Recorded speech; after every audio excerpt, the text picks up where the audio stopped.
welcome to card number 6. Starting off, I use this Inkadinkado stamp, and it's called Test Tubes, and some clear acrylic. Using my StazOn, I just go ahead, ink up the stamp, and then I use my Stamp-A-Majig just to make sure it's nice and even. Next, I'm going to take my Stamp-A-Majig again, and I'm going to stamp on with the StazOn to this paper. It's got some kind of like a reflective green surface to it. Now I'm taking my stamp again with the eyeballs, and I'm just stamping out using Memento Tuxedo Black ink, going in and coloring in all the eyeballs with my Copic markers. The Copic colors will be in the description below.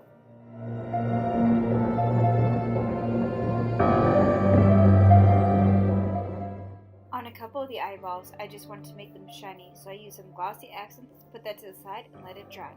Using a new craft knife, I just cut out the center of this test tube, and I just make sure, I'm sorry I did not realize I was off camera for a portion of it, but I just cut it out.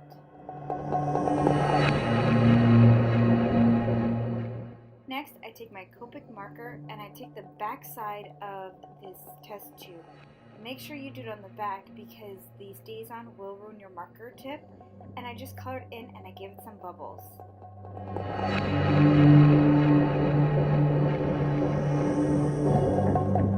Now I'm just gluing the acrylic sheet to the back side of the piece that I cut out earlier.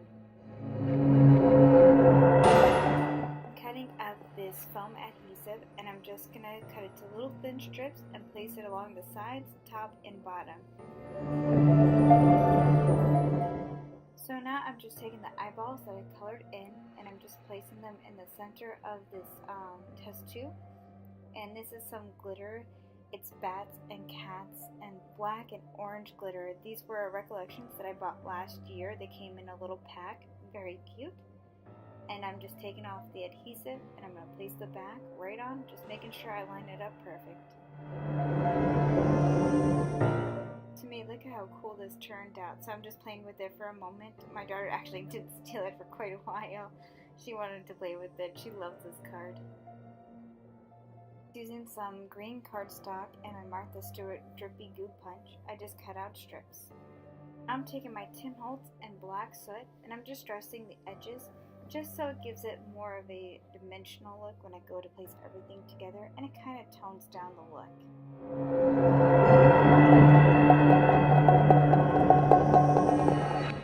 And now I'm just starting to glue all the layers down in place, being very careful to line up my edges.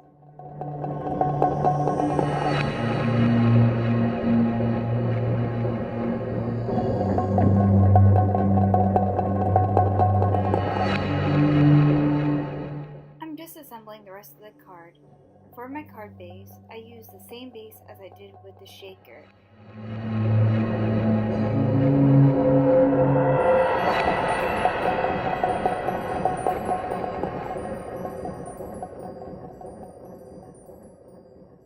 To embellish the front of the card, I just used the eyeballs that I had earlier with glossy accents, pop them up, and put 3 on the front of the card. Sentiment, I use Scrappy Mom's A Haunting We Will Go. I stamp it out using VersaFine ink and Onyx Black.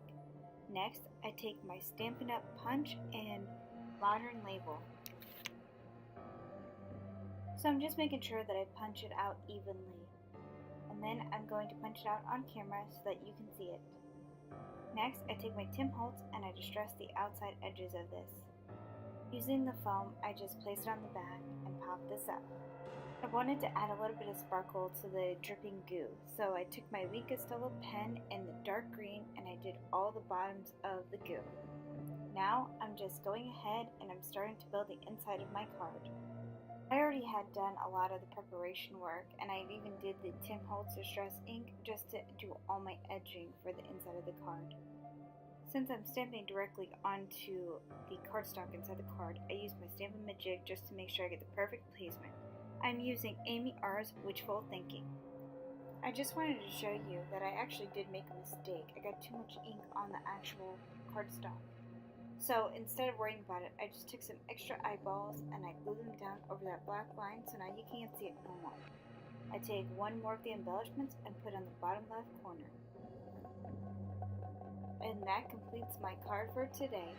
As you see in the pictures, I did move the what's brewing down a little bit. I felt like it was too high. So thanks for watching, everyone. I'll see you in the next video. Bye.